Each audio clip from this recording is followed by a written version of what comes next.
बहुत मुश्किल काम पकड़ा दिया गया मुझे। मकरंद भाई जैसे व्यक्ति से क्या तो मैं सवाल कर सकता हूँ, क्या मैं इनसे पूछ सकता हूँ? मैं 3 दिन से सोच सोच करके परेशान हूँ। जैसा कि आज का सब्जेक्ट है थिएटर माई लाइफ,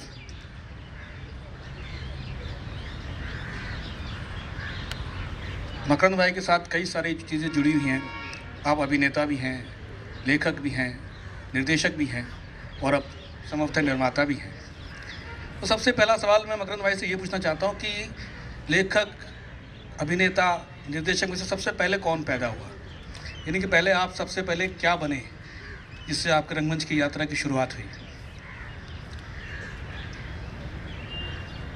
मुझे जहाँ तक याद है, मैं कुछ भी नहीं बना, इसलिए शायद सब थोड़ा थोड़ा बन पाया। क्या?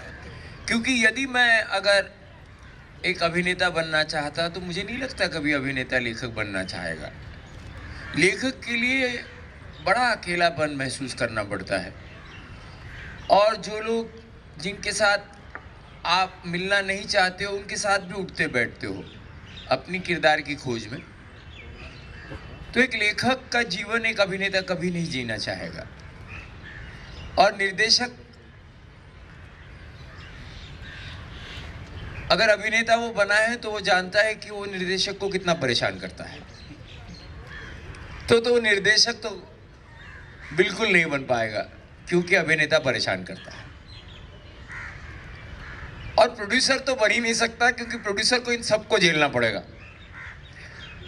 तो मैं अगर चारों चीजें बन पाया हूं, इसका कारण यह है कि मैं कभी भी कुछ नहीं बनना चाह रहा था, इसलिए मुझे पता ही नहीं चला पहले कौन पैदा हुआ। हाँ, इतना जरूर है कि जैसे जैसे जीवन मार्ग बताता रहा, कहते हैं हम कि विंग में आपके पोशाक लगे रहते हैं, आपके किरदार आप ओढ़ लेते हो, और फिर तो वैसा हमेशा से रहा मेरे लिए। जीवन के रंगमंच पर मैं जब भी एग्जिट लेता था, अगली एंट्री का पोशाक पहन के आ जाता था। तो कभी वो राइटर था, कभी निर्देशक था, और जब पता चला बिल देना है पोशाकों का, तो प्रोड्यूसर बन गया। क्या बात, बहुत बढ़िया। मकरंद भाई, जब आपने अपने अभिनय की शुरुआत करी, वो दौर आज से कई वर्ष पहले का, उसके क्या एक्सपीरियंस थे? आपके पहले गुरु कौन थे जिन्होंने आपको ये कुछ सिखाया? बहुत ज़रूरी बात होती है कि हम हमेशा कहते हैं कि किसी शिक्षा के लिए गुरु का होना बहुत आवश्यक होता है। अब गुरु कहाँ है ये आप ढूंढते रहिए। मेरे जीवन में अगर बहुत ही शुरुआती दौर कहा जाए तो निर्देशक रहे दो, बहुत ही, वैसे 3-4 निर्देशक रहे जिन्होंने डिसिप्लिन, अगर मैं कहूँ तो वो मुझे गुजराती निर्देशक, बहुत बड़े निर्देशक परेश रावल, शफी इनामदार, ये बड़े बड़े एक्टर्स ने इनके साथ काम किया। और परेश रावल मैं कह रहा हूँ जब वो खुद 20-22 साल का था तब। महेंद्र जोशी, उन्होंने रंगमंच पर कुछ ऐसी प्रस्तुतियाँ की है जैसे अश्वत्थामा को अगर पंच तत्व में उन्होंने 5 अश्वत्थामा स्टेज पर लाए थे, और मुझे याद है रस्सियाँ थी टंगी हुई और कैटवॉक से, और हर अश्वत्थामा उससे बंधा हुआ था। तो वो एक जो तकदीर की रस्सियाँ हैं, या जहाँ अश्वत्थामा है और पिता और पुत्र के बीच जो संवाद है, और उसके बीच महाभारत घट रहा है। मुझे लगता है महेंद्र जोशी ने एक अपने संस्कृति के हिस्से को एक स्टाइलाइज तरीके से, एक नाटकीय, एक अलग रूप जो कि लोक कला से बाहर आकर एक आयाम में लोगों के सामने रखा। उस निर्देशक ने मुझे डिसिप्लिन समझाया कि यदि मुझे एक संवाद कहना है तो एक बतौर एक्टर अंदर सांस कितनी होनी चाहिए, पाप की श्रृंखला पृथ्वी पर से नष्ट न कर दूं तब तक चैन की नींद कैसे सो सकता हूं कृतवर्मा। क्या ये बात। लाइन आज से 30 साल पहले मैंने बोली थी, हो सकता है 32 साल पहले, और आप मुझसे कह रहे हो मुझे मेरे मुंह से यूं ही। हो सकता है कि मेरे फिल्म की लाइन ना कह पाऊं, तो जरा सोचिए महेंद्र जोशी का कंट्रीब्यूशन क्या होगा। आज 32 साल के बाद उसके सामने कही हुई लाइन मैं यूं ही कह पाता हूं, और इसके कोई 1000 शोज नहीं किए मैंने। निर्देशक वो है जो आपकी धमनियों में बहता हो, वो गुरु है जो आपको सिर्फ किसी एक नाटक के कारण नहीं मिलता, उसको आप अपने जीवन में ओढ़ लेते हो। वो हमारे महेंद्र जोशी, वैसे ही एक डॉक्टर अनिल बांदिवडेकर, उन्होंने मुझे एक जीवन को देखने का दृष्टिकोण दिया था, वो आज भी है।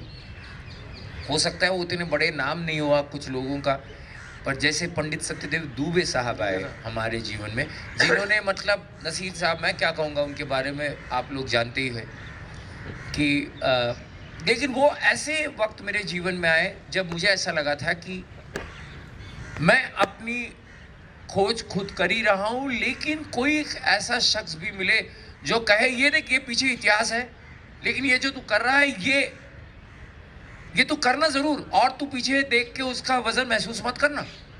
ये कहने के लिए कोई एक वजनदार आदमी चाहिए था। लेकिन जो आज की युवा पीढ़ी को समझ, मैं अपने आप को आज भी युवा पीढ़ी कह रहा हूँ, माफ कर दीजिएगा, लेकिन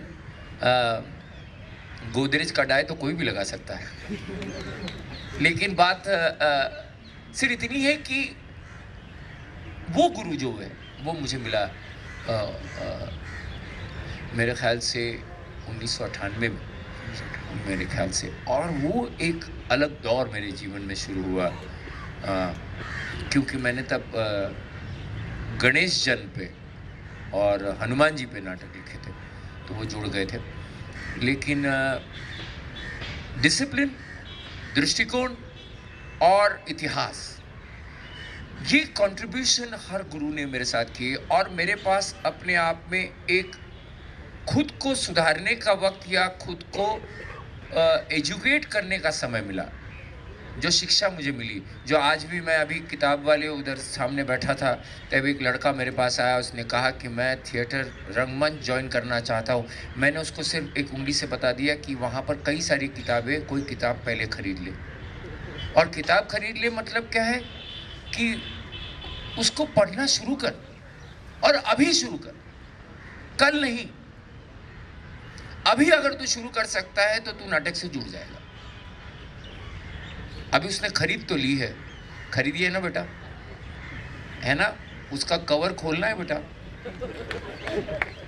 ये मत बोलना कि फिर पड़ेगा, कभी पड़ेगा। ये अभी हमने विमोचन किया है, मैं चाहता हूँ कि पतलून तुम लोग खरीदे, क्योंकि किसी ने लिखा है, मेहनत की हुई, और आपके जीवन का उसमें हिस्सा आपको नजर आएगा।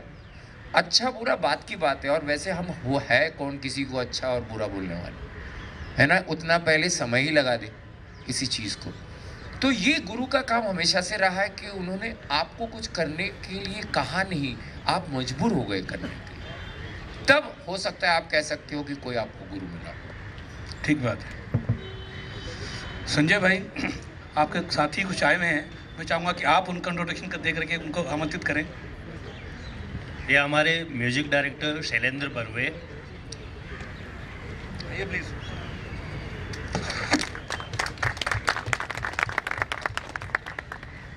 ये सिर्फ हमारे, मतलब मैं कह सकता हूँ 2000 साल 2001 से जो 17 साल हमने जो सारे नाटक किए, सारे नाटकों के म्यूजिक डायरेक्टर वो है। क्या बात है। और मतलब उनकी उम्र पता नहीं क्या है, लेकिन वो ऐसे ही दिखते हैं, पिछले 17 साल से दाढ़ी उतार दे बस, जो भी है। और कल ही मैंने दीपक से बात कही थी कि हमें पता भी नहीं चलता कि कहाँ कितना टैलेंट है, पर कौन से ईयर था, 2013 में, जबकि बर्फी फिल्म थी, रहमान साहब की रांझना थी, प्रीतम की बर्फी थी, और न जाने कितनी अच्छी फिल्में थी, लेकिन इन्होंने जो म्यूज़िक कंपोज किया था एक मराठी फिल्म, उसको उस लिए इन्हें नेशनल अवार्ड मिला था एज ए म्यूजिक डायरेक्टर। क्या बात। तो मुझे तो हमेशा लगता है कि यार मेरे साथ तो कितने टैलेंटेड लोग हैं, है ना। तो वैसा है शैलेंद्र बर्वे। और बहुत बड़ा इम्पॉर्टेंट पार्ट होता है, जो एक रोल होता है म्यूजिक निर्देशक का। हम हमेशा से सोचते हैं निर्देशक मतलब अरे गाने बना दिए तूने, भाई गाने बना दिए मतलब क्या होता है, गाना क्या होता है। गाना लेखक ने लिखा हुआ है, नाटक लेखक ने कहा है एक गाना बना दे, लोरी बना दे। लोरी बना दे मतलब नाटक को समझ के उसको, उस गाने को नाटक का हिस्सा बनाना बहुत बड़ी बात होती है, और वो इसने बखूबी किया है। और आज नाटक होगा, आप देखोगे। मैं इससे हमेशा से कहता हूँ कि तू ज़रूर रहना यार, क्योंकि वो एक टेम्पो बजाता है आज भी संवाद। क्योंकि नाटक इस माध्यम का मज़ा यही है कि आज भी रिदम बदल रहा है, आज कुछ नई बातें जुड़ रही है, क्योंकि लेखक भी हम ही हैं, तो हम जोड़ते रहते हैं, तो वो आ जाता है उसके साथ सुनकर। तो ऐसा मैं कह सकता हूँ म्यूज़िक डायरेक्टर जो एक लाइव म्यूज़िक डायरेक्टर है वो है शैलेंद्र। बाकी आप अपने सवाल। क्योंकि मैं यहाँ से इनके बारे में कुछ बोलता तो वो औपचारिकता हो जाती कि आपने कुछ लिख रखा है, आप आयोजक हैं, आपको तो बोलना ही बोलना है। इसलिए मैंने ये कष्ट संजय जी को और आपको दिया कि इनका प्रॉपर परिचय हमें मिल सके। एक बार जोरदार तालियां इनके लिए बजा दें तो आनंद आ जाएगा। मकरंद भाई, आप मराठी थिएटर से भी जुड़े रहे और हिंदी थिएटर से भी जुड़े रहे, आपको दोनों में बेसिकली क्या फ़र्क महसूस होता है एक अभिनेता के रूप में, कि वहाँ पे एक्टिंग करने के कुछ तरीके या एक्टिंग को लेकर के जो एक टेक्निक इस्तेमाल की जाती है, या जो डेडिकेशन या जो रिहर्सल्स का वक्फा इस्तेमाल किया जाता है, हिंदी रंगमंच में उसको लेकर कितना डेडिकेशन है उनके कंपेरिजन में मराठी थिएटर के कंपेरिजन? मुझे लगता है कि डेडिकेशन तो इंसान पर निर्भर करता है। वो किसी मराठी, गुजराती या हिंदी या अंग्रेजी थिएटर से कोई जुड़ा हुआ नहीं है, वो आपकी अपब्रिंगिंग क्या है उस हिसाब से। तो मुझे जो गुरु मिले हैं वो एक मैंने कहा है गुजराती निर्देशक था, एक मराठी निर्देशक था, बाद में हिंदी निर्देशक। तो सारे तीनों यहाँ आ गए। तो ये तो मुझ पर निर्भर करता है कि मैं किस जोश से, किस दीवानगी के साथ काम करता हूँ। हाँ, इतना हमेशा से रहा है। अमेटर थिएटर और प्रोफेशनल थिएटर में एक फ़र्क रहा है, और अमेटर थिएटर का फ़र्क ये रहा है कि अमेटर थिएटर वाला कभी ये नहीं सोचता कि मुझे इससे क्या मिलने वाला है। बुनियादी सवाल जो होता है कि मुझे क्या मिलेगा, वो हटा देता। अमेटर थिएटर वाला थिएटर इसलिए करता है क्योंकि वो करना चाहता है। प्रोफेशनल थिएटर वाले को मालूम है कि मुझे हिट फ्लिक का हिस्सा बनना है, मुझे पॉकेट मिलना है, मुझे इससे घर चलाना है। कई चीज़ें पता नहीं प्रोफेशनल थिएटर इतना कर भी पाता है, लेकिन उसका एक कुछ तो कारण है जो अमेटर थिएटर में नहीं होता है। और हम आज भी सोचते हैं कि हम लोग अमेटर थिएटर वाले ही हैं, क्योंकि आज भी हम ये नहीं सोचते सक्सेस और फेलियर क्या। एक एक्टर, मराठी एक्टर और एक हिंदी एक्टर अगर दोनों सामने खड़े कर दे और हमने उनका नाम ना बताया किसी को, और दोनों को हमने बिना शब्द के साथ काम करने को कहा, तो हो सकता है कि दोनों उतने ही जोश के साथ काम करें, और जब कहें कि आप संवाद बोलना शुरू कर दो तो पता चलेगा ये मराठी है, हिंदी है। मुझे नहीं लगता किसी एक्टर को मैं किसी भाषा के कटघरे में खड़ा करूँ। कल्चर की है वहाँ पे, कल्चर इतना तो जरूर कहूँगा, माहौल बनता है, माहौल है वो। मुझे लगता है जैसे कि अभी जयरंगम में मैं आ रहा हूँ, तो मुझे ऐसा लग रहा है जयरंगम में एक माहौल खड़ा हो चुका है। जी जी, कि आज मुझे ऑलरेडी कुछ लोग मिल चुके हैं कि आपका नाटक देखने के लिए हम आ गए। तो मुझे लग रहा है कि वो नाटक देखने के लिए आए, ना मुझसे मिलने आए, ना नाटक देखने के लिए आए। तो जब दर्शक पैदा हो गया कि नाटक देखने के लिए, तो मुझे लगता है एक्टर भी पैदा हो जाता है कि बताने के लिए मैं तेरे लिए आया। ठीक बात। तू मेरे लिए आया, मैं तेरे लिए हूँ। कभी एक्टर अकेला नहीं आ सकता दर्शक के बिना।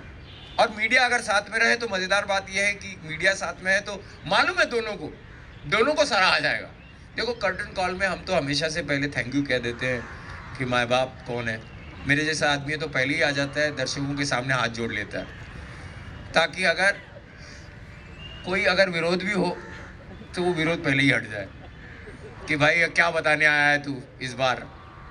है ना, तो मैं पहले ही कह रहता हूँ माँ बाप तेरे लिए आया हूँ, तो तेरे लिए आया हूँ तो आ गया। पर इतना ज़रूर है कि एक माहौल बनना ज़रूरी होता है और वो उसका मज़ा लेना भी। मुझसे अगर आज भी कोई पूछे कि बच्चों के नाटक करोगे, मैंने कहा कोई भी नाटक करूँगा यार, बच्चों का बड़ों का क्या पता मुझे।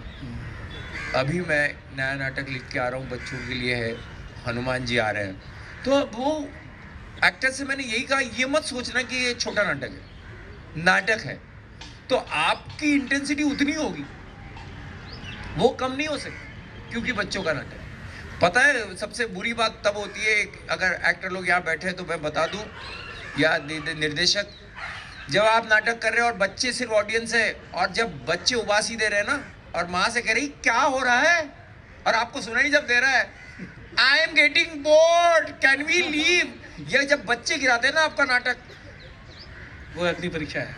अग्नि मतलब आपको समझ में नहीं आता मैं कुछ बोलूं भी या बच्चे का गला घोट दूं, करूं क्या मैं। और बच्चे मतलब बेझिझक बोलते रहते हैं या उठ के खेलने लग जाते हैं। आप उनके माँ बाप ही होते हैं जो बच्चों को कहते हैं बेटा बेटा इट्स वेरी नाइस, बेटा it's very nice, you come to know, just shut up. अब वो बेचारे पेरेंट्स कह रहे हैं। तो बच्चे आपका नाटक जब पसंद नहीं करते, मैं कह रहा हूँ उससे बुरा अनुभव कोई नहीं होगा। वो अपमानित जो आप महसूस करते हो, आप बाद में बड़े कहते हो बच्चे हैं, वो बच्चे होंगे लेकिन वो सच्चे हैं, सच्चे हैं, है ना। आप कच्चे हैं, पकड़े गए हैं। तो जोश तो आपका ही बना रहना। वो मैं कभी नहीं मानना चाहूंगा कि मैं मराठी था इसलिए मैंने कम काम कर दिया। मुझे दुबे जी कमाल की बात कहते हैं, मकरंद तुम्हारी प्रॉब्लम होने वाली है इस देश में। मैंने कहा क्या प्रॉब्लम होगी? कहता है देखो तुम मकरंद देशपांडे हो और नाटक तो हिंदी लिखते हो, तो मराठी वाले तुमसे नाराज होंगे और हिंदी बेल्ट वाले ये सोचेंगे तू कौन सा आया मराठी जो हिंदी नाटक लिख रहा है। तो वैसे तुम्हारी तो प्रॉब्लम हो चुकी है। मैंने कहा अब हो चुकी है तो अब क्या करें, अच्छा नाटक ही कर सकते हैं। और अच्छा नाटक मतलब क्या है, जितनी इंटेंसिटी, और जब आप एंजॉय करने लगते हो ना। देखो वैसे तो जीवन तो सबसे ज्यादा कष्टदायी है, फिर भी जी रहे हैं ना, तो नाटक तो उसका एक हिस्सा है यार। उसमें ऐसा कष्ट होगे कितना कष्ट होगा, उस कष्ट का अगर मजा लेने लग जाओगे तो फिर तो नाटक तो घट ही जाएगा। ठीक बात। मुझे लग रहा है कि dedication, these are big words, but the moment you will become involve, dedication will happen. What is the big deal? Dedication is not bigger than your 24 hours, right? उसको जितना वजन हटा दोगे ना, उतना आप काम सहज कर पाओगे। And I think that is the trick of don't make. जो होते हैं ना कई निर्देशक होते हैं जो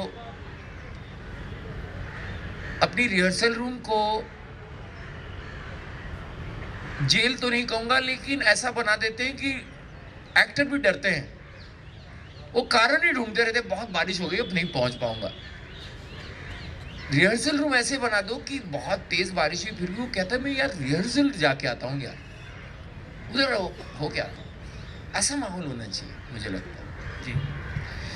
अब मैं संजय जी से कुछ पूछना चाहूँगा। संजय जी, आप राजस्थान के एक गांव के रहने वाले हैं और गांव में शायद थिएटर आज की तारीख में कहीं बहुत ज़्यादा होता नहीं है। गांव में रामलीला होती है। तो आपने कहाँ से शुरुआत करी, कैसे ये मन में एक्टर बनने का कीड़ा कुलबुलाया आपके? कीड़ा कुछ नहीं था, मतलब गांव में मैंने रामलीला की थी 2 साल। तो रामलीला करते वक्त आप कभी नारद बन गए, कभी मंदोदरी बन गए, तो आपको लगा कि यार मज़ेदार तो है ये काम करना।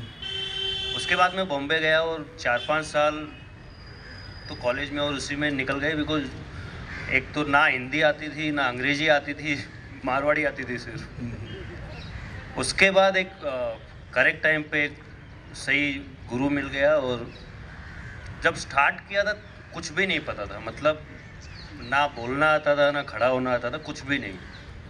फिर धीरे धीरे करते करते करते करते हो गया सब। पहला प्ले जो किया आपने वो हाँ। कौन सा था और उसका क्या अनुभव था? सबसे पहला प्ले मैंने पंडित सत्यदेव दुबे साहब के साथ किया था, एक ब्रह्मा विष्णु महेश। और उसमें टेक्निकल रिहर्सल में अमरीश पुरी आए हुए थे। उनको देखते ही मेरे दोनों पाँव में क्रैम्प आ गए थे और मैंने 2 या 3 जगह फंबल किया। उसके बाद मेरे लिए एक्टिंग मतलब ये हो गया था कि बिना फंबल के लाइन बोल दो एक बार बस। उसके बाद सही तरीके से, उसके बाद 1-2 साल और लगे और सही तरीके से शुरुआत हुई मेरी। मकरंद सर सरला पार्ट 2 कर रहे थे, वो नाटक में मैंने काम किया और उस नाटक ने मुझे एज एन एक्टर कॉन्फिडेंस दिया कि हाँ मैं कर सकता हूँ। उसके पहले ज़ीरो कॉन्फिडेंस था। आपने फिल्मों में भी एक्टिंग की है, हाँ, जब तो क्या दोनों में आपको लगता है कि कहाँ ज़्यादा आनंद आता है? देखिए, आनंद तो पैसे के आनंद के अलावा नहीं, पैसे पैसे क्या का आनंद तो होता फिल्मों में आएगा। जब आप लगातार थिएटर करते रहो तो आपको पैसे का आनंद वो ऐसा हो जाता है कि हाँ ठीक है, पैसे हैं तो ठीक है, नहीं है तो ठीक है। अच्छा, तो वो है। और थिएटर मतलब क्या होता है कि अगर आपको 2 महीने काम नहीं है, लेकिन अगर आप किसी प्ले की रिहर्सल कर रहे हो 2 महीने, तो आप आराम से जी सकते हो, बिकॉज आपको कहीं ना कहीं ये लगता है कि यार एंड ऑफ द डे मुझे जो करना है वो तो कर रहा हूँ। 3 एक्ट्रेसेस आई है। मैं चाहता हूँ अगर हम तो 3 चेयर्स यहाँ रख सकते हैं तो निवेदिता भट्टाचार्य, क्षितिज जोग और नेहा जोशी, प्लीज़ आ जाइए यहाँ पर। आपको बुलाया जा रहा है, अभी आ रही है, तब तक हम लोग और बात कर सकते हैं। मुझे इसकी हमेशा से एक चीज़ बहुत अच्छी लगी संजू की, उसने कह दिया कि फंबल मारता था और कुछ भी नहीं आता था। ईमानदारी इसकी बहुत ज़्यादा रही है और एक एक्टर ने ईमानदार रहना चाहिए, क्योंकि उसकी चोरी सिर्फ ऑडियंस के सामने पकड़ी जाती है। और याद रखना, एक्टर तभी होता है जब वो ऑडियंस के सामने खड़ा रहता है। तो ईमानदारी होनी चाहिए, चालाक जितना भी हो वो ऑडियंस आने के बाद कुछ नहीं होता। तो उसकी ईमानदारी इसको बचाए रखिए। अब ये जब आए आप कंटिन्यू कीजिए। सरसर सरला में रोल किया मकरंद भाई के साथ, जयपुर में जयरंगा में लोगों ने देखा, और उस नाटक के बाद में एक बड़ी चर्चा थी कि आप दोनों के अभिनय को लेकर के कि दोनों में से किसके, मतलब अगर मार्किंग की जाए तो किसको ज़्यादा नंबर दिए जाएं। तो मकरंद भाई आपके सामने एज एन एक्टर भी थे और एज ए डायरेक्टर भी थे, तो एज एन एक्टर शायद आपका उनसे कंपटीशन रहा होगा। एज ए डायरेक्टर जब ये आपको गाइड करते थे तब आपको कैसा महसूस होता था कि यार ये खुद एक एक्टर है मेरे सामने और इनके साथ मैं कैसे कॉम्बिनेशन बैठाऊँगा, ऐसा कुछ क्लेश होता था? नहीं, ऐसा कभी नहीं हुआ ना, ऐसा ये समझ में नहीं आता। मतलब आप एक्टर, चाहे मैं अगर मेरा 2 मिनट का भी किरदार है तो भी वो वैसे, ऐसा कुछ नहीं है कि लो मैं फणीदार कर रहा हूँ तो मैं ऐसा। मैंने कोशिश की थी कि भैया ऐसे फंबल करवा दूँ, अलग अलग लाइनें बोलूँ, पर हो जाता है ना कभी कभी कि ये बड़ी इंटरेस्टिंग बात है। आइए, वेलकम वेलकम। ये लोग अभी सुबह मतलब नहीं, सुबह निकले घर से और रिहर्सल करते हुए आए हैं, ऐसे बता रहे थे हमारे ग्रुप पे। और ये है निवेदिता भट्टाचार्य जी, ये आज के नाटक में वही बता देगी कौन सा किरदार करेगी। क्षितिज जोग और नेहा जोशी। तो आपको पता चल जाएगा कि इन्होंने जो मुझसे सवाल पूछा था कि मराठी एक्टर, हिंदी एक्टर या यहाँ पर बैठा हुआ ये मारवाड़ी एक्टर मतलब इसने कहा इसलिए कह रहा हूँ, मेरा कुछ कहना नहीं है। पर क्या वो एक्टर के अपने जो अंदाज होते हैं, अपनी जो शैलियाँ हैं, उससे क्या वे अलग साबित होते हैं या वो उनकी इंटेंसिटी बदलती है, उनका मीटर बदलता है, ज़रूर बदलता है। लेकिन मुझे ऐसा लगता है कि जो इम्पैक्ट है वो बिल्कुल वैसे ही रहता है। जो आप देखोगे कि ये लखनऊ से हैं, ये महाराष्ट्र से हैं, ये क्षितिज जोग है, इनके फादर मदर दोनों एक्टर हैं, बहुत ही respected actors in on Marathi रंगमंच फिल्म इंडस्ट्री। उनके फादर को आपने फिल्मों में भी देखा होगा, हिंदी फिल्मों में, अनुज जोग, और बहुत अच्छे कलाकार। और उनकी ग्रैंड मदर तो बहुत बड़ी एक्ट्रेस रही है, शांता जोग। So she comes from the lineage and she's an actor here. And Neha Joshi, she comes from Nasik, and she is, again, her parents are part of theatre, and she's absolutely from theatre, and she's doing a big एक ट्रियोलॉजी हो रही है. बहुत बड़े play right है Mahesh L कुंजवार, उनकी ट्रियोलॉजी हो रही है वाड़ा की मराठी में, तो उसके शोज़ वो करती हैं पार्ट 1, पार्ट 2, पार्ट 3 में, तो वो भी आई है. तो so we have in this play you will see the variety of actors, जहाँ पर उनकी शैलियाँ अलग है, और वो जब साथ में आपको मंच पर नज़र आएगी, मतलब वो लिखी पढ़ी एक्ट्रेस है नेहा जोशी. संजय दत्त बिल्कुल भी अनपढ़ एक्टर है, और आप दोनों को देखोगे कि उतना ही प्रभाव दोनों के साथ में सीन्स होंगे. ये इम्प्रोवाइज़ करता रहेगा अपने अपने हिसाब से, लाफ्टर जैसे और मिलेंगे. बड़ा ग्रीडी एक्टर है ये, फिर मैं उसको रोकूंगा, आप देखना.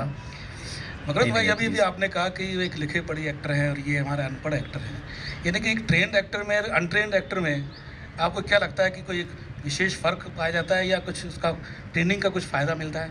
मुझे लगता है बहुत ही एक इंटरेस्टिंग मामला तो ये होता है कि ट्रेंड एक्टर होना बहुत अच्छी बात होती है, इसलिए क्योंकि वो उनका ग्रामर क्लियर होता है, और ग्रामर क्लियर होने में कोई गलत बात नहीं है. ये वो वाली बात होगी कि copy book style cricketing stroke खेल सकता है क्या, और वो कॉपी बुक स्टाइल अगर क्रिकेटिंग स्ट्रोक खेल सकता है तो वही इम्प्रोवाइज भी कर सकता है, क्योंकि उसको पता है.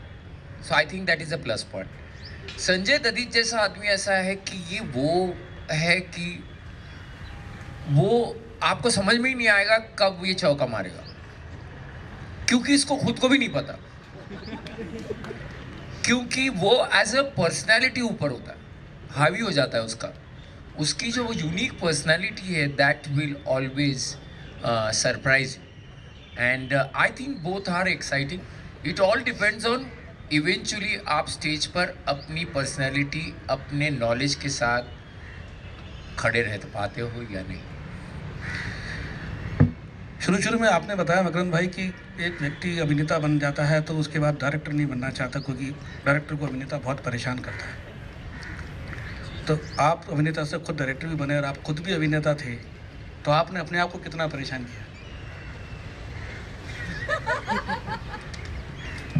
आई would like actors to, but उसके पहले एक छोटा सा बता दूं मैं कि मैं एक एक्टर, बहुत ही रिलक्टेंट एक्टर था. पहले मैं अपने नाटकों में बिल्कुल काम नहीं करता था. पहले एक नाटक में सिर्फ काम किया था, उसके बाद कई साल तक मैंने काम ही नहीं किया. मेरे पास एक कमाल का एक्टर था के मेनन, तो वो कर देता था. वो इनका हस्बैंड है. ये दोनों की शादी हमारे थिएटर ग्रुप में हुई है. That's one of the both actors meeting, that's one of those beautiful things happen, and such a phenomenal actor, so I didn't have to act. So after lot of them, Sudhir Pandey was there, he was part of us. बहुत senior actors, बहुत अच्छे actors थे, इसलिए. लेकिन एक point के बाद मैंने फिर से काम करना शुरू किया अपने नाटकों में, और एज एन एक्टर मैं सच बताऊं आपको, मैं अपने निर्देशक के लिए अच्छा एक्टर इसलिए हूं क्योंकि वो कहीं भी खड़ा कर दे तो भी मैं खड़ा हो जाता हूं. एज एन एक्टर मुझे ऐसा कुछ नहीं है कि मैं इतनी रिहर्सल्स चाहिए या ऐसा होना चाहिए. आप मुझे रोज़ बदल सकते हो, I am okay with it. लेकिन as a director I am a little difficult man for the writer in me, because बीच में मुझे ऐसा लगा था कि यार ये वही राइटर वही लिख रहा है यार, अब मैं तूने लिखा हुआ नहीं करूँगा. इसलिए 1 साल 1.5 साल मैंने बिल्कुल भी लिखा भी नहीं और किया भी नहीं नाटक.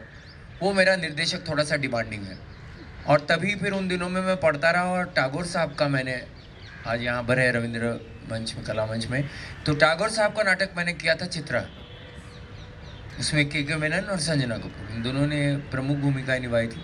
और वो करने के बाद फिर से मैंने एज अ राइटर लिखना शुरू कर दिया, और उसके बाद मेरे जीवन में पंडित सत्यदेव दुबे साहब भी आए. तो वो बहुत ही बोलते हैं ना, वो ब्रेक वो मेरे काम का है. लेकिन as an actor I think maybe they'll be able to answer whether I'm a difficult director or not. But as a writer के लिए मेरा डायरेक्टर बहुत डिफिकल्ट है. मकरंद भाई, आज के ज़माने में लोग फिल्म भी बहुत छोटी देखना चाहते हैं, उनके पास समय भी नहीं है, कोई 1 घंटे की, 1.25 घंटे की, लेकिन आप 2.5 घंटे से कम का प्ले नहीं लिखते. सच बताऊं, बोलना बहुत अच्छा लगता है।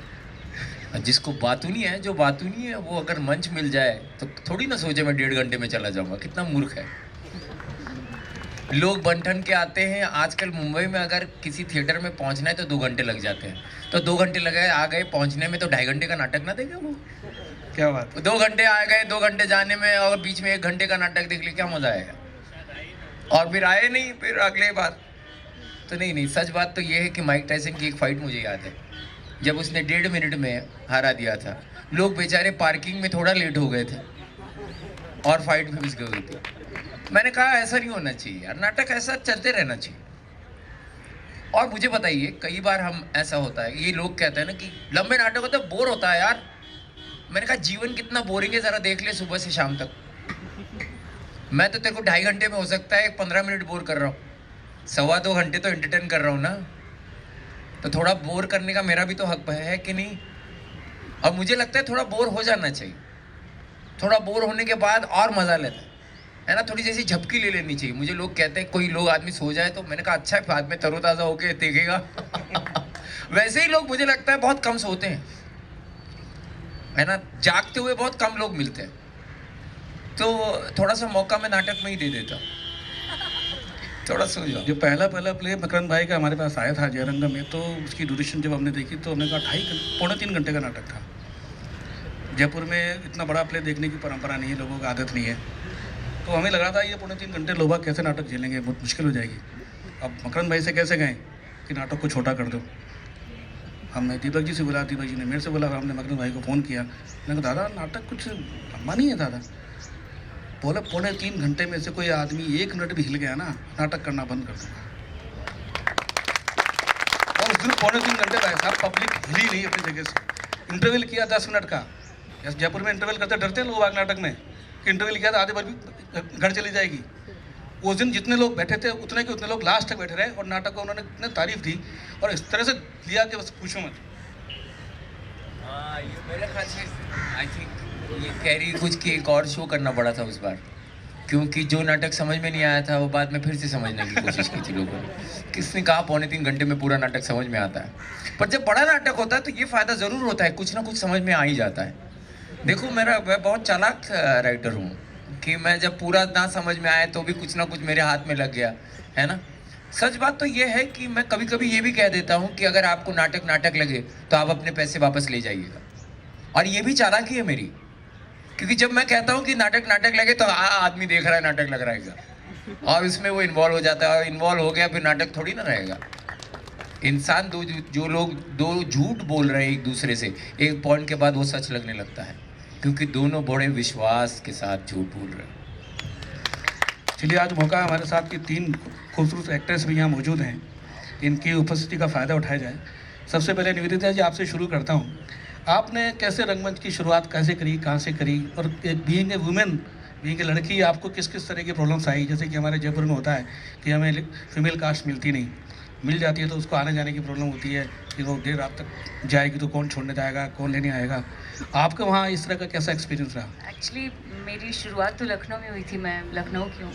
तो मुझे थैंकफुली ये दिक्कत कभी नहीं आई कि नाटक कैसे करें, या कि फैमिली कोई प्रेशर नहीं था। मेरी फैमिली में शुरू से फ्रॉम माय फादर्स साइड सब थिएटर से जुड़े हुए लोग हैं। तो बल्कि ये बहुत बड़ा वेलकम था कि अरे तुम्हें भी नाटक करना है। सो मेरे लिए नाटक करना दिक्कत नहीं था। बट हाँ, ये जो बेसिक प्रैक्टिकल चीज़ें होती हैं कि रात होगी तो ड्रॉप कैसे किया जाए। बट आई थिंक जब आप किसी भी नाटक ग्रुप में हो तो उस चीज़ की जिम्मेदारी automatically just falls in place. आपको ड्रॉप कर दिया जाता है, वक्त पे वक्त है तो पिकअप किया जाता है, उतना ध्यान रख लेते हैं सबके सब, इट्स अ फैमिली। सो शुरुआत लखनऊ से हुई, बट सफ़र चलता रहा। और फिर मैं बॉम्बे आई तो बहुत ही फ़नी इंसिडेंट था जब मैं मकरंद जी से मिली थी। हमारा नाटक, मतलब नाटक के मंच पे मुलाकात ही नहीं हुई थी हमारी। हम कोई और एक कोई शो सीरियल कर रहे थे और उसकी कोई रीडिंग करनी थी हमें किसी चैनल के सामने, और रीडिंग में हम दोनों की मुलाकात हुई। और मकरंद जी ने सिर्फ मेरी रीडिंग सुनी, he didn't even see, he had not seen me act और nothing, and he just said कि एक प्ले कर रहे हैं, करोगी? और मुझे बॉम्बे आए हुए थोड़ा समय हो गया था ना, I was waiting to start theatre in Bombay, और आई सेड यस, और अगले दिन मैं पहुंच गई इनकी रिहर्सल पे, और तब से बहुत इंटरेस्टिंग बात है कि मतलब एक एक्टर या रंगकर्मी के लिए मैं इसलिए कह रहा हूँ रोक के ने कि रीडिंग हो रही थी, वो सीरियल की हो गई रीडिंग, लेकिन रीडिंग में क्या होता है कि आप एक दूसरे को देख नहीं रहे, आप पढ़ रहे हो। तो जब आप पढ़ रहे हो तो आप किसी को सुन रहे हो, और जब मैं इनकी आवाज़ सुन रहा था, अभी भी आप सुन रहे होंगे, अभी एक्स टेम्पो बोल रही है अलग बात है, लेकिन जब ये बोलती है तो इनकी भाषा, उसका उच्चारण, उसका नाद इतना साफ है, लय है उसमें। वो जब मैंने सुना था तब मुझे ऐसा लगा था, अरे अगर मैं जो भी नाटक करता, मेरे सामने ऐसा कोई किरदार था भी, लेकिन पूरी तरह नहीं था, लेकिन मुझे ऐसा लगा कि साफ बोलती है, साफ बोलने वाले लोग बहुत कम हैं, तो सुनना बहुत ज़रूरी है। और आज भी आप सुनोगे, ये जब नाटक में काम करेगी, जब संवाद बोलेगी, तो आपको समझ में आ जाएगा कि क्यों मैंने इससे कहा था आ जा, और तब से वो हमारे साथ है। हमारे बीच में हेमंत बर्वे साहब भी हैं, शैलेंद्र बर्वे, सॉरी। आपने नाटकों में भी संगीत दिया है, आपने फिल्मों में भी संगीत दिया है, तो नाटकों में संगीत जब आप देते हैं तो क्या सोच रहता है, क्या प्रक्रिया रहती है, और फिल्मों में देते हैं तो क्या सोच और क्या प्रक्रिया रहती है? एक्चुअली दो अलग अलग मीडियम्स है, प्रोसेस तो सेम ही है दोनों काम करने, बट नाटकों में जब मैं म्यूज़िक करता हूँ तो मकरन जी के साथ it is been a beautiful experience, क्योंकि इनके साथ मुझे लाइव म्यूज़िक करने का मौका मिला for the first time in my life. मैं पहले भी मराठी थिएटर करता था, बट उसमें हम लोग म्यूज़िक सारा रिकॉर्ड कर लेते थे और फिर कोई बजा देता था जगह पे, लेकिन यहाँ पे मकरन जी के साथ एक इवॉल्व होने का की जो प्रोसेस होती है कि म्यूज़िक एक आप सोच के नाटक रिहर्सल देख के एक उसका स्ट्रक्चर आप सोच लेते हो पहले कि ओके क्या होगा इसका, एक स्टाइलिंग क्या होगा इसका, ऑर्केस्ट्रेशन क्या होगा, ये सोच लेते हो, कुछ पीसेस आप रिकॉर्ड कर लेते हो, एंड बाकी जो बनता है वो वहाँ बनता है, प्ले के साथ बनता है। मतलब for me it's a beautiful experience, because her show में म्यूज़िक कभी कभी अलग होता है, उसकी जगह भी अलग होती है, क्योंकि हर शो अलग होता है। ये लोग कुछ लाइनें किस तरह से एक दिन एक शो, कभी कभी तो ये हम लोगों के कभी कभी 2 शोज़ होते हैं 6 और 9, तो दोनों शोज़ में म्यूज़िक अलग। मुझे काफ़ी ऑडियंस ने आके पूछा है कि जो ऑडियंस 6 में भी बैठी थी, 9 में भी बैठी थी, उन्होंने पूछा है कि यार 6 में जो वो बजा था वो इसमें बजा ही नहीं। तो मैंने बोला कि वो शो हुआ ही नहीं ये शो अलग था, तो इसलिए यहाँ पे बजाया मैंने। सो इट्स अ ब्यूटीफुल। फिल्मों में जब हम करते हैं तो everything is locked in a frame, because the film is already locked. Of course film शुरू होने के पहले एक डिस्कशन होता है जिसमें बैक एंड फोर्थ काफ़ी हो जाता है before the film is shot, तो but after one point everything is locked, so you have to follow what has been done. So it's a very definite structure, मतलब after a point. So static है, तो that is why I loved and I love doing theatre Makarand ji के साथ. It's been a great learning process for me, क्योंकि कभी कभी अभी मैं क्या करता हूँ, मैं रिवर्स भी करता हूँ कभी कभी। मकरन जी के साथ 2000 से मैंने सरला, मेरा फर्स्ट प्ले था सर सरला। म्यूज़िक मैं लाइव करते गया, रिकॉर्डेड भी करते गया, दोनों मिक्स करके करते गया अलग अलग। अभी कभी मैं फिल्म का बैकग्राउंड म्यूज़िक करता हूँ तो मैं इसको अप्लाई करता हूँ फिल्म के बैकग्राउंड म्यूज़िक में। गाने तो कर लेते हैं हम लोग पहले, खैर मैं फिल्म का बैकग्राउंड म्यूज़िक करता हूँ तो मैं फिल्म की रील जो होती है, जो लॉक्ड होती है, उसको मैं रन करता हूँ, और सिंगल लाइन पियानो पे मैं जो घट रहा है उसको सिर्फ बजाते जाता हूँ, लाइक अ प्ले। जो स्क्रीन पे जो हो रहा है उसको सिर्फ बजाते जाता हूँ, and then I do it several times. मतलब मैं 1 बार करता हूँ, 2 बार करता हूँ, 3 बार करता हूँ, एंड देन मैं अलग अलग समय पे उसको सुनता हूँ खुद कि मैंने क्या किया था, इधर ये लेयर में मैंने क्या किया था, इसको म्यूट करके ये लेयर में मैंने क्या किया था। So sometimes there is such beautiful spontaneity that gets locked कि आप डिसाइड करके वो स्कोर कर ही नहीं सकते। तो उसको फिर वो सिंगल लाइन को लॉक करके फिर हम लोग उसको रिवर्स लेके फिर उसका स्ट्रक्चर, पूरा अरेंजमेंट्स, ऑर्केस्ट्रेशन सब उल्टा हो जाता है। सो Yeah, I have नहीं, बहुत बढ़िया। reverse आगे worked कौन at कहता है it's कि a फिल्मों में pure- थिएटर का नहीं है, ये थिएटर की सेंसिबिलिटीज का contribution. Absolutely, absolutely. And theatre में लाइव म्यूजिक करना वो इट्स ऑलमोस्ट लाइक आपने वो देखी होगी कभी वीडियोस की जेट फाइटर्स कभी जाते हैं ना एयर में तो उनकी फ्यूल कैपेसिटी कम होती है एंड समटाइम्स उनको कहीं लंबा जाके रेड करना होता है तो एक बड़ा बाजू में टैंकर आता है और उसको हवा में ही रिफ्यूल करके चला जाता है it's almost like that doing music for a play live is almost like that कि मूवमेंट को ही आप अलग एक साथ में आके पैरेलली आप एक क्रिएट करो so it's a great learning process and brilliant fun. लेकिन नाटक में जब म्यूज़िक का इस्तेमाल होता है तो नाटक की भावनाओं को किस तरह से वो उजागर करता है वो उसकी अपने आप में बहुत बड़ी भूमिका है। हालांकि बहुत सारे जो रंगकर्मी हैं उसको बहुत गुण देखते हैं लेकिन मेरे हिसाब से तो अगर मैंने आप पिछली बार भी देखा था आपने जब लाइव प्ले किया था कीबोर्ड से तो ऐसी सी जगह आपने स्ट्रोक मारे थे यूँ लग रहा है जैसे कि आपके मन के जो भाव उभर रहे हैं ना उसको आपने तरंगे दे दिया।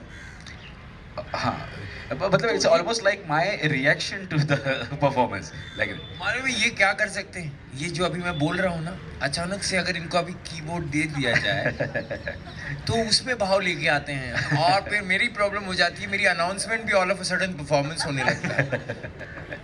ये मेरी अनाउंसमेंट को भी लिरिकल बना देते हैं।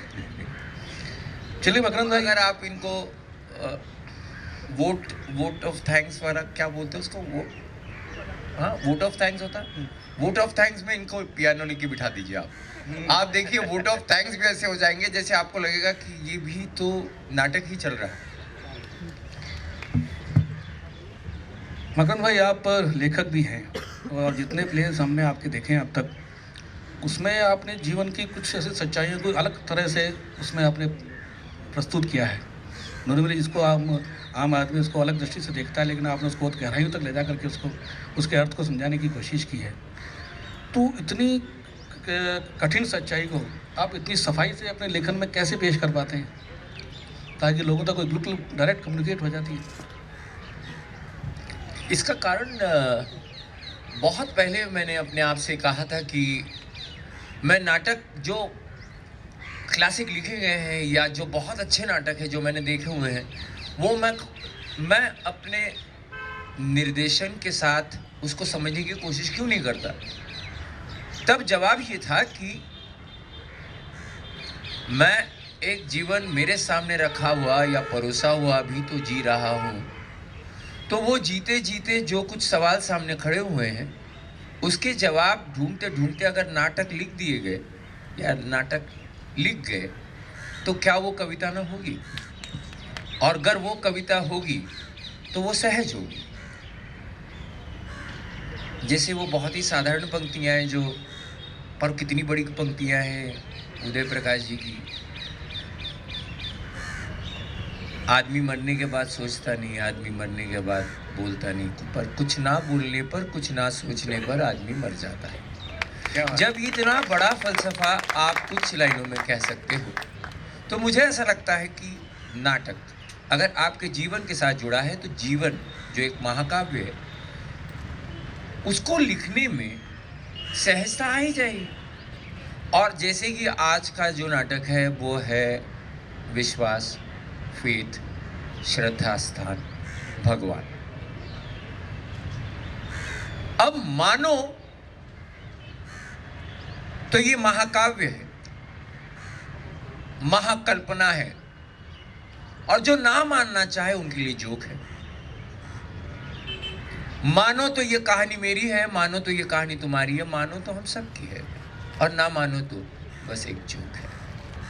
तो अब मुझे कई बार आप देखिए, आप एक उम्र तक पहुंच जाने के बाद इतना ज़रूर होता है कि आपके पास कई सारी घटनाएं, हादसे इकट्ठे हो ही जाते हैं। हो सकता है कुछ आपके हो सकता है कुछ आपने पढ़े हुए हो सकता है आपके पड़ोसियों के साथ खटे हुए हो। तो जब वो सब आपके साथ इकट्ठे हो जाते हैं तो उसके बारे में जब हम सोचते हैं तो कुछ ना कुछ तो होता है, एक संवाद सा निर्माण हो ही जाता है। और उस संवाद को जब हम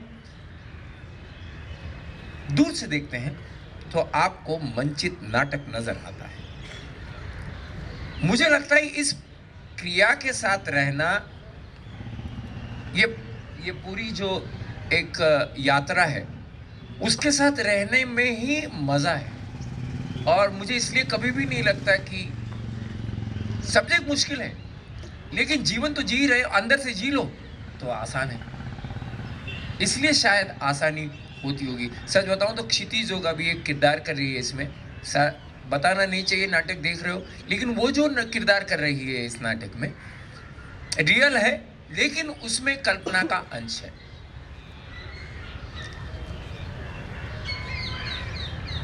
बताना चाहिए, नहीं बताऊंगा, लेकिन आप पता चलेगा आपको कि एक नाटककार को कुछ कहने के लिए इस किरदार की जरूरत पड़ती है,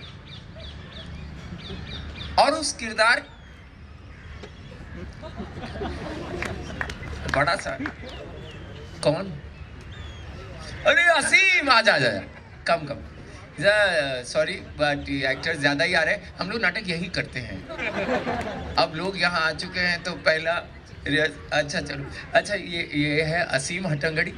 ये अभी मज़ेदार बात ये है कि हम लोग जो बात कर रहे थे अबाउट ये कितना कमीना है, ये ट्रेंड एक्टर है कह रहा है।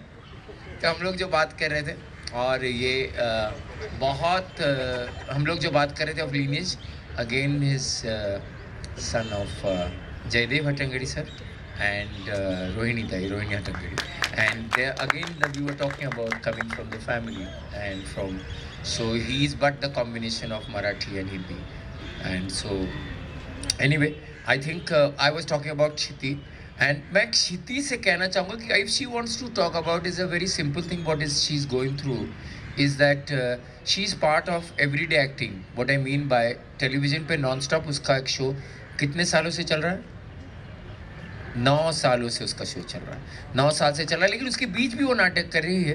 तो ऐसा क्या है उसको जो मिलता है, या गिल्ड के मारे कर रही है? प्लीज़ हाँ ये बताइए। गिल्ट के मारे तो बिल्कुल नहीं कर रही हूँ।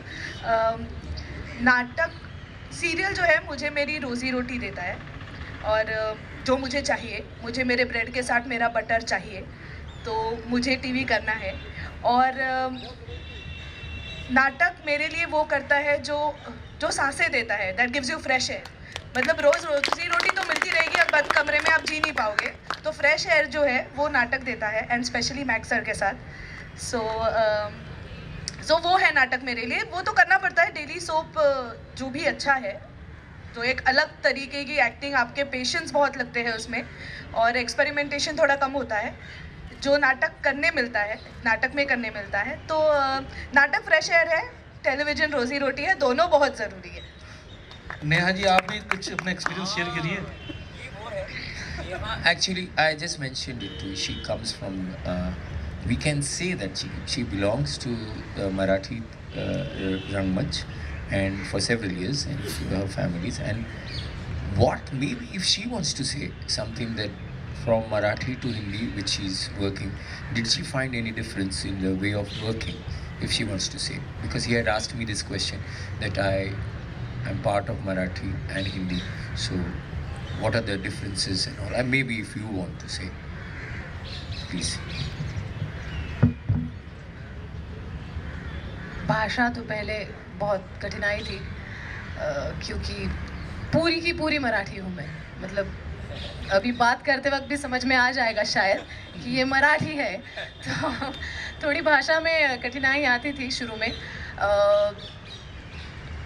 मकरंद सर के साथ काम करने का एक्सपीरियंस ऐसा रहा है, मतलब ये लोग तो 7-8 साल से ये नाटक कर रहे हैं, मैं अभी 2-2.5 साल पहले मैंने शोज शुरू किए हैं, तो ऐसे प्रॉपर रिहर्सल की प्रोसेस सब एक्टरों के साथ मुझे नहीं मिली।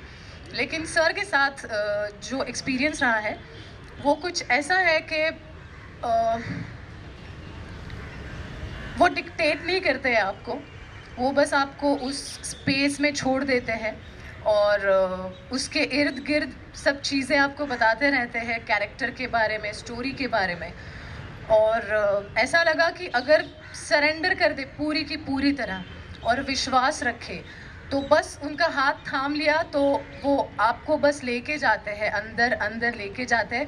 जितने शोज़ होते हैं आप अंदर ही चले जाते हैं। और जैसे आपने कहा दर्शकों के बारे में कि एक मिनट भी वो यहाँ वहाँ नहीं देख सकते, तो ये मैंने भी महसूस किया है एज एन एक्टर कि एक मिनट के लिए भी वो मुझे ये सोचने नहीं देते कि अभी अगला चेंज कौन सा है और वो हो पाएगा या नहीं, और ये लाइन कौन सी है, और अभी फ्लाइट पकड़नी है, अभी ट्रेन पकड़नी है। वो आपको उसी क्षण में रहने के लिए मजबूर कर देते हैं, और I love that thing about him. I would like to just add something. Neha ने जो अभी बताया कि मकरन जी ने कहा कि हिंदी टू मराठी, सर हिंदी और भी बहुत होता है, बट आपके जैसा बिल्कुल नहीं होता। हाँ, because this is a completely different ball game. I remember, I just wanted to add one thing. मेरा पहला प्ले था sir sir Sarla, and I was quite a teenager at that time, and I was very worried. मेरा पहला नाटक live music बजाने वाला हूँ, and Makarand ji के साथ पहला नाटक, और स्टेज पे सर, राजेंद्र गुप्ता जी, अनुराग कश्यप, सोनाली कुलकर्णी, सब लोग स्टेज पे, एक गलत हो गया तो क्या होगा, पूरा worried. And I remember he saw it from somewhere, and वो कहीं से तो आए शो के पहले। मैं ऐसे थोड़ा काँप रहा था 15 मिनट पहले जाने के पहले, तो आके मेरे साइड पीछे बैठे और मुझे पूछा क्या है, क्या हुआ? तो मैंने बोला नहीं कुछ नहीं, नाटक पता है ना? मैंने बोला हाँ नाटक तो पूरा पता है, तो ज़्यादा से ज़्यादा क्या होगा, गलत होगा और क्या होगा? मैंने बोला गलत तो नहीं करना है। नहीं कर ले, गलत होगा तो कुछ अलग होगा। तो मैंने बोला ओके नो प्रॉब्लम। मैंने बोला ये खुद ही आके मुझे बोल रहे गलत कर ले, कोई प्रॉब्लम नहीं। मैंने बोला no problem. But that actually you know, हम लोग सब लोगों के लिए एग्जैक्टली व्हाट नेहा सेड कि he just lets you be. Yeah, I'd like to add to what Shailendra is saying. The same thing that he just allows you to experiment. He allows you to explore your character, whatever he has given. कई मतलब जो आप आज भी नाटक देखेंगे और उसकी अगर आप स्क्रिप्ट पढ़ेंगे तो बहुत फ़र्क है, बिकॉज स्क्रिप्ट एक हमको एक मापदंड रहता है, एक दायरा है कि इसके अंदर प्ले करना है, बट वो बनते बनते बनते कहाँ किरदार और नाटक कहाँ पहुँच जाता है वो हम भी रियलाइज़ नहीं करते हैं। लेकिन वो कर इसलिए पाते हैं क्योंकि मकरन जी वो छूट देते हैं हर एक्टर को कि explore, go and push yourselves, and he never lets you. वो आपके ऊपर कभी बर्डन नहीं रहता है कि शिट यार आप पुश कर रहे हो, कहीं गलत तो नहीं कर रहे हो, करो गलत। और कभी वो इस चीज़ का एहसास भी नहीं होने देते कि आप गलत कर रहे हो। It's just that just explore, just go all out. ये है ही इसके लिए, खेलो इस दायरे के अंदर, ये मैदान है, just play. And then ultimately when something doesn't happen, he is there, he will hold your hand and he will put it. But the whole thing is that ये नाटक लिखा है और इन्हीं शब्दों से चिपको और यहाँ से हिल के वहाँ जाओ, वहाँ से यहाँ आओ, ये आज तक लाइफ में मकरन जी के साथ हमने कभी नहीं किया। इनफैक्ट वो संजय जी बताएंगे। शायद इसीलिए मकरन जी ने हमेशा अपने लिखे प्ले किए हैं, किसी और के लिखे नाटक को नहीं किया, क्योंकि वहाँ इतनी लिबर्टी नहीं ली जाती। लिखे प्लेस और उनके 2 प्ले भी सेम, लिखा नाटक भी, जैसे शैलेंद्र ने कहा 6 बजे और 9 बजे का शो भी हमेशा अलग होता है, बिकॉज वो हम सबको उस मोमेंट पे रहने देते हैं। तो जो 6 बजे के शो में what you felt, it could be that you don't feel exactly the same thing, because it's a live medium. Audience कैसे आपके साथ रिएक्ट कर रही है उससे भी कई चीज़ें फ़र्क हो जाती हैं। तो इतना कोई ज़मीन अंतर नहीं होगा, ज़मीन आसमान का फ़र्क, बिकॉज हम सब ट्रेंड हैं व्हाटएवर। बट मेरा ये कहना है कि वो कभी भी बांध के नहीं रखते हैं कि अरे ये लाइन तुमने यहाँ नहीं बोली और इस लाइन पे तुम यहाँ क्यों नहीं खड़ी थी, या इस अल्फाज पे तुमने चाय का कप क्यों नहीं उठाया, nothing. So he lets you feel, and then I am sure when you see it you know it's how free flowing, and then I am very sure you guys will enjoy what you see is work. Yes, because we enjoy it. और सर अभी हम लोगों को पिछले 17 साल से इस तरह से काम कंटिन्यूस करके इसकी आदत हो गई है, हम लोगों को स्पॉइल कर दिया है इन्होंने। तो अभी खुद को एक्सप्लोर करने में और खुद को एनरिच करने में इतने हम लोग उलझे हुए थे कि कल ही हम लोग रात को बात कर रहे थे, तो वही बोल रहा था मैं कि डेफिनेट कुछ हो तो वो तो करना ही नहीं है। मतलब जो डेस्टिनेशन पता है कि ये होने वाला है एंड प्रोडक्ट, तो वो तो करना ही नहीं है। एक्सप्लोर करते करते जो बनने वाला है वही। Very later stage of life, you know, I heard one quote by Vincent van Gogh, जिसमें उन्होंने बहुत ब्यूटीफुल कहा था कि a painting is never complete, I just stop painting. So there is no end, वो कभी कोई एक डेफिनेट कुछ होता ही नहीं है। So that is what we have learned with Makaran ji, it was 17 years. This is too much, yeah. After a long time, I'm hearing this. Somebody's calling me G. And I'm telling you, they never call me G. Huh? This is all facade. And they are just trying to create this kind of... teenager तो जी बोलेंगे ना sir, हाँ, ये तो teenager है ना। Teenager आपने आते ही कहा था कि जैसे आए थे वैसे के वैसे हैं। वैसे के इन्होंने बताया सरसर सल्ला में मैं टीनेजर था, इन्हें कि आज ही टीनेजर है।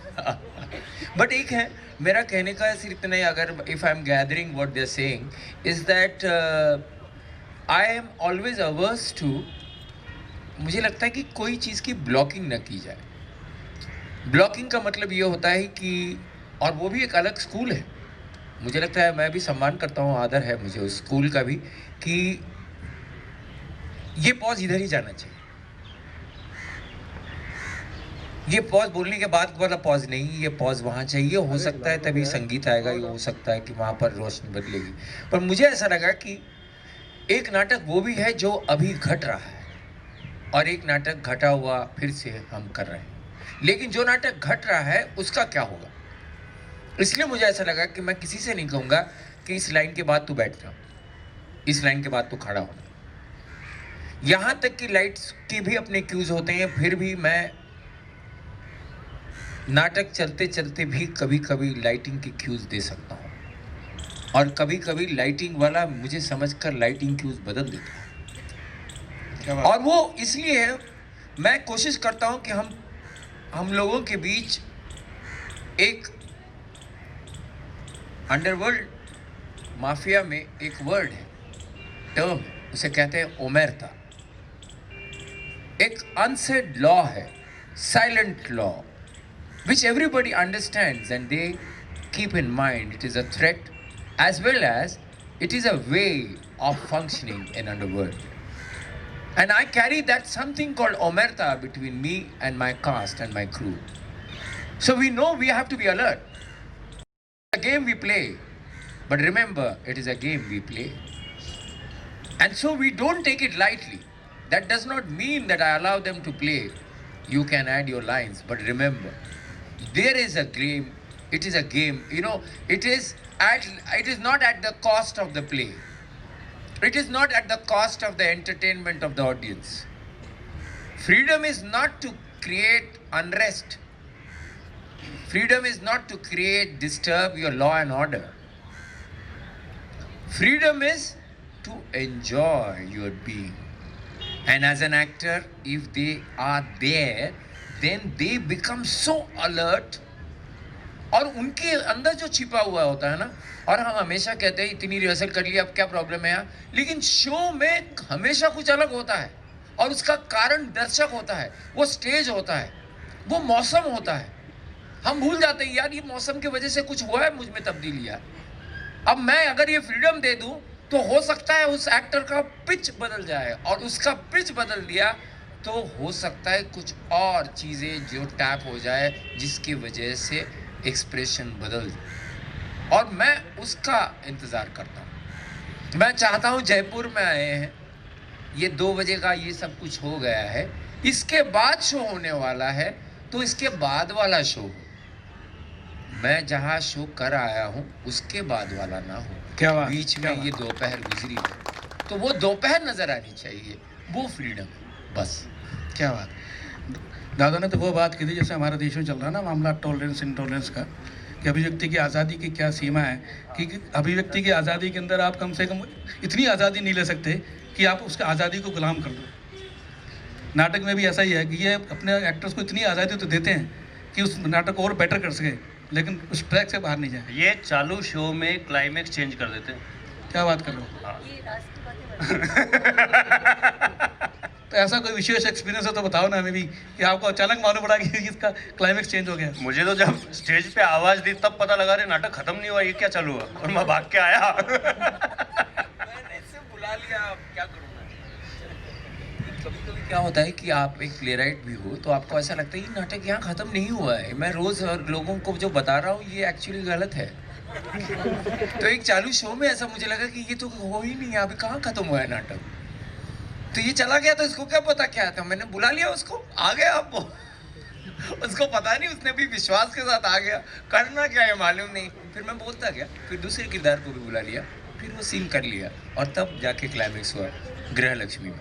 कभी कभी क्या होता है कि आपको ट्रस्ट करना पड़ता है जीवन को भी, और मुझे हमेशा लगता है नाटक के दौरान जो घटता है वो भी एक जीवन है। बिल्कुल उसको नाटक मत समझिए, उसको अगर नाटक समझोगे तो फेल हो जाओगे। वो भी जीवन घट रहा है, आप किरदारों के बीच एक जीवन घट रहा है, वो अपने इमोशनली एग्जॉस्ट हो रहे हैं, तो इसका मतलब है कुछ जीवन ही दे रहे हैं ना। अगर कोई रो रहा है, कोई हंस रहा है, वो बजा रहा है, कोई एग्जॉस्ट ही हो रहा है, तो इसका मतलब है जीवन है। तो आई think that is what is the best part about it. हमारे बीच में अर्जुन प्रजापति जी पधार चुके हैं, आप सब इनसे परिचित हैं, पद्मश्री स्कल्पचर बनाने वाले। ये मकरंद भाई का भी एक स्कल्पचर बनाएंगे यहाँ पर।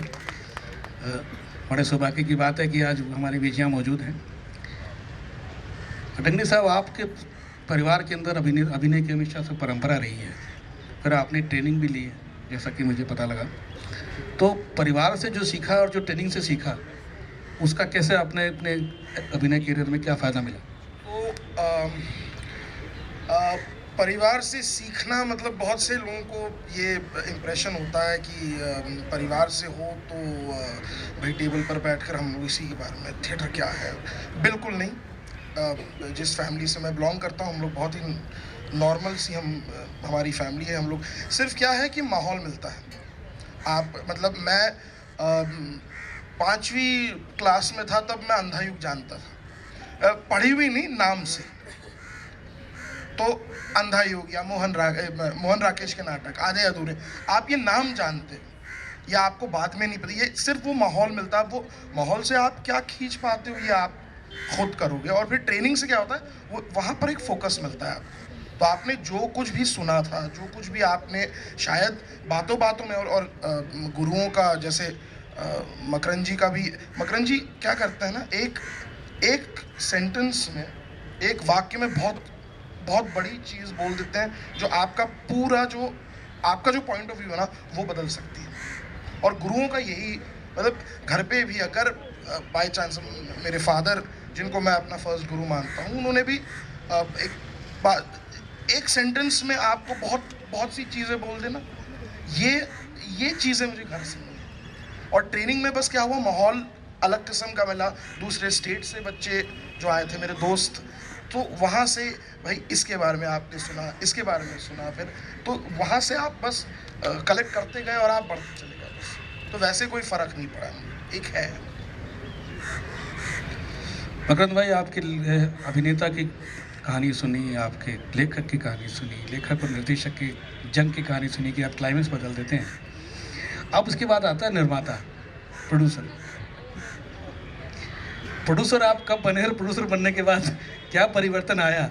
वो अभिनेता, वो लेखक और निर्देशक, उसने कितना प्रोड्यूसर को परेशान किया?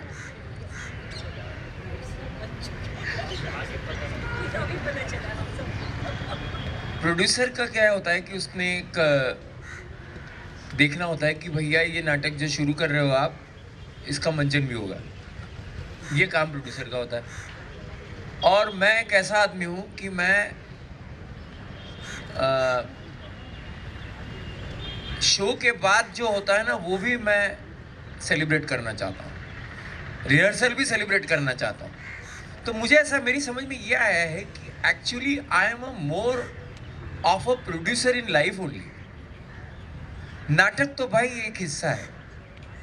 अगर आप मुझसे कहोगे कि इधर आना है, तो मैं पहले देखूंगा मेरे लोग कहाँ से आ रहे हैं, भाई गाड़ी वाड़ी ठीक है कि खाना वाना ठीक है, कमरा में लेकर के इनके कमरे के लिए इनके नाम लिख के मैं खुद ही आया हूँ, ताकि इतना हो। वो एज अ पर्सन हूँ मैं, ऑर्गेनाइज नहीं हूँ, पर मुझे अच्छा लगता है to take care, to celebrate, to have a joyous time, to have a conversation which can flourish.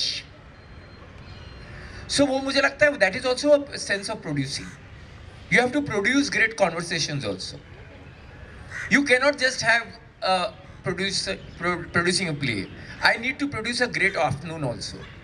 अगर आप लोगों ने यहाँ पर शाम दोपहर रखी है, तो मैं ये नहीं करूँगा मेरा अभी नाटक है यार, दोपहर का क्या कर, छोड़ो यार, शाम होगी तब देखा जाएगा, नाटक भी होगा, लेकिन अभी दोपहर है, मैं इतनी आप लोगों ने रखी है, इसको कैसे किया जाए और कम मज़ेदार कैसे हो जाए, वो ध्यान दिया जाएगा। तो मुझे लगता है as a producer I was always there, and if it is about money I feel for that I used to always act in television and even now what ever.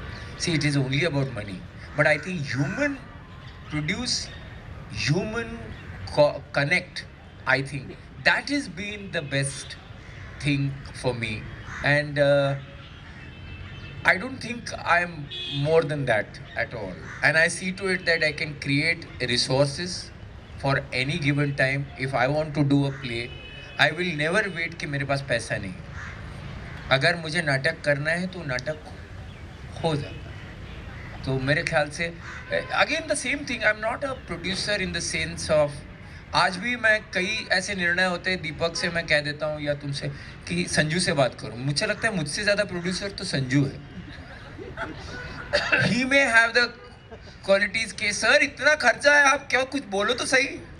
ये वो प्रोड्यूसर है जिनको बजट के बारे में कुछ नहीं पता, ही लव टू स्पेंड।